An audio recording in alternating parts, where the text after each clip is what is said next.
Hello மக்களே, big பாஸோட 3வது promo release பண்ணாங்க. இந்த ப்ரோமோ எதுக்கு பேசுகிறேனே தெரியல. 2வது ப்ரோமோ அப்படி தான் இருக்குது. 3வது ப்ரோமோ அதோட மோசமாக இருக்குது.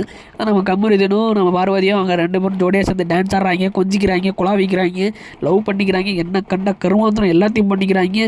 ஆனால் போய்ட்டா கேரக்டரில் இருக்கிறாங்க. இவர் வந்து ரெமோ கேரக்டரு, அவங்க வந்து அதான் ஊருக்கார கேரக்டராக தெரில, அந்த மாதிரி தான் இருக்குது.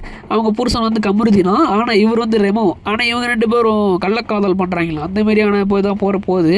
அப்படி தான் இவங்க 2 பேரும் கொஞ்சம் குழாவி டான்ஸ் ஆடிக்கிட்டு 2 பேரும் கட்டி முடிச்சு நின்றுக்கிட்டு இருக்காங்க. இதை பார்க்க கடுப்பு தான் ஆகுதே தவிர இது ஒரு ப்ரோமோவாக சொல்லி எதுக்கு ரிலீஸ் பண்ணுறாங்கன்னே எனக்கு தெரியலை. ஒருவேளை ப்ரோமோவில் மொக்கையாக காட்டி கொஞ்சம் எபிசோடில் ஓரளவுக்கு இருந்தால் நம்ம ஏற்றுப்போம், அந்த மாதிரி நம்மளை ட்ரை பண்ணலான்னு தெரியல.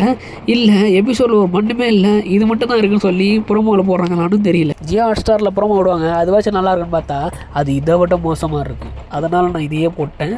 அதில் வேறு ஒன்றும் இல்லை, வழக்கம் போல் நம்ம பார்வதி நம்ம அரோரா பற்றி சொல்லிக்கிட்டு இருப்பாங்க இல்லையா, எங்களுக்கு நடுவில் வந்துகிட்டே இருக்கான்னு. இதை உட்காந்து அவங்க ஒரு ஹவுஸ் மாட்டிக்கிட்ட சொல்லிக்கிட்டு இருக்காங்க. இவ்வளோதான் நடந்தது அந்த ப்ரோமோவில். இந்த ப்ரோமோவில் இதான் நடக்குது. இன்னும் அடுத்த ப்ரோமோவில் என்ன காட்ட போகிறாங்கன்னு தெரில. அடுத்த ப்ரோமோ விட போகிறதும் இல்லை, ஏன்னா ஜியோ ஹாட்ஸ்டாரில் விடுவாங்க. அதில் ஏதாவது டாஸ்க்கை பற்றி விடுவாங்களா பார்க்குறேன், பார்த்தா அப்டேட் பண்ணுறேன். இந்த மாதிரி நிறைய அப்டேட் எனக்கு சேனல் சப்ஸ்கிரைப் பண்ணிக்கோங்க. அடுத்த வீடியோவில் பார்க்கலாம்.